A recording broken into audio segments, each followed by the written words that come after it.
Andy, 2-0 defeat in the quarter-final. Newcastle go crashing out the FA Cup. How did that one sum up for you?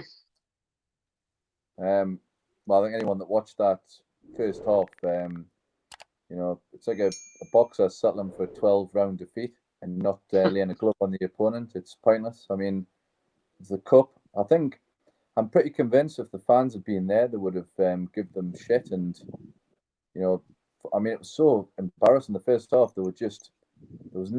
When Rafa played like that, there was a little bit of method in the madness. We did try and attack with purpose, even though it was diabolical at times as well. I think just the defenders that they were hoofing it. It looked like them. I mean, I was playing for the bottom team, obviously, but you play in a pub league, and the top play the bottom, and the bottom are thinking, let's just not get beat 9-0, and then just it away and just trying to like trench warfare, just have everyone back and just hoof the ball, and it comes back straight away. It was Man City once. It was an embarrassment for two teams to be in the same division for that to happen. It's I've never seen anything like it, and I've seen it. The Rafa game that he got criticism a few years ago when we lost 1-0 wasn't pretty to watch, but there was even more steel there in the defence. I think early on they could have scored 2 or 3. I thought they would. It was just a matter of time. It was a very soft penalty to give away. You could argue that they were 1-0 up at half time with the very, very softest of penalties, but do you think it was soft, do you? Well, it probably was a penalty, but it was so soft. I mean, he went down so easily, and he probably wouldn't have gotten there anyway. But he gives him 2 pushes, though, Fabian Shaw. He gives him 2 pushes. It's so unnecessary, because the ball's going over anyway. Yeah, I mean, I've got no arguments with the penalty, but it's just the modern football. I can argue about that another time, but I just think it's diabolical is the key word in the first half. It was just truly awful. It's like I say, the boxer analogy is probably the best way to sum it up. But I think moving on to the second half, you've clearly got one of my pet hates as well is putting people on the bench that are unfit. If Shelby's not fit, don't put him on the bench. Put a young lad on. Put someone else on. Absolutely pointless. He, for me, should have been the first substitution if he'd been fit. But I would have. You moved Shaw to a midfield role. I'm aware that he's played there before, and he plays there for his country sometimes, I think. But when you're 1-0 down and you've had such an abject first half, you need some positivity. You should have hauled him off and brought, maybe if Shelby's not fit, bring someone else on, bring Matty Longstaff, trying to galvanise them with a bit of energy. But I felt sorry for Carroll, to be fair, because the first half, what could he do? He looked a bit better in the second half than he's hauled off.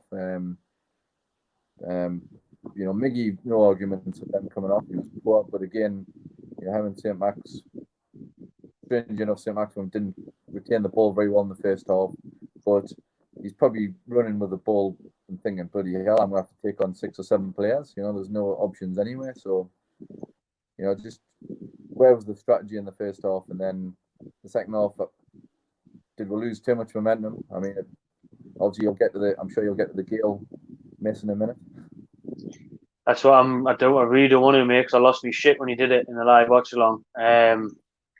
We'll have to talk about it now, won't we? Because at 1-0 in a quarter final, people said we in Newcastle leveled it up with 20 minutes left. You'd think we're in the ascendancy. We've got our tails up perhaps, or we can even hang in there for extra time. But fuck me, how does he miss that there from about 3-4 yards out?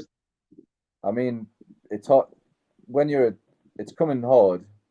So it's clearly was possible to miss it, but it's if you're a striker, you're going to have situations where the ball's coming in all sorts of scenarios, and that you're going to get the ball drilled in hard like that to beat the defenders. You're playing against world class top defenders. You've got to just expect to knock that in. You don't have to get any sort of touch on it. It's the deftest of touches, and it's in. It's just cannoned off. I mean, he looked like, oh my God, I can't believe the ball's coming here. If you're striking in the 6-yard box, you've got to put that in with anything, any body part, your knee, your arse, your toe. You just looked surprised he came across, and he was wrong-footed. And it's a striker of any caliber has to score that, in any league. He should be surprised on the same pitch as fucking Man City. That's what the surprise should be, yeah. Because he's not good enough. He's not good enough for this level, mate. To be fair, I think after a positive first game against you know, an off-pace Sheffield United. You know, we saw the other day that, you know, against the poor Villa sides, who were probably the better side against, that we know we're not great shakes, and we've got to get momentum. We've got to, you know, play well and play with a bit of, you know, high intensity, and which we didn't. You know, today it was. I mean, I don't know. You're playing sometimes.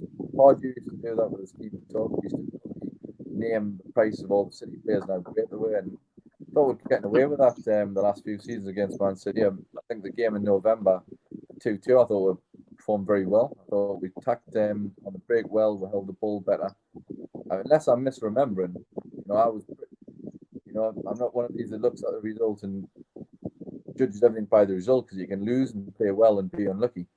You know, I really thought that we played, you know, the 2-1 last season against Man City. We're fortunate, but we played well. You can say we deserved it. We defended okay and attacked with a bit of pip when we had the chances and used it better. But I mean, it would have been a smash and grab if we'd scored anyway. Really, today, let's face it, we were poor.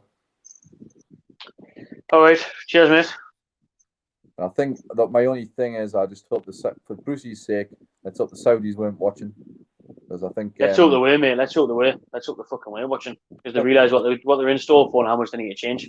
They might retract their offer. They might not think they've got enough money to turn that squad around. It's going to cost a canny bit, innit? Jesus, honestly, where's the positivity from Sheffield United gone? Anyway, I'll move on. I'm going to go and watch a film. Ah, well, drown your sorrows, mate. See you later. I will, mate. Cheers. See ya. Ciao.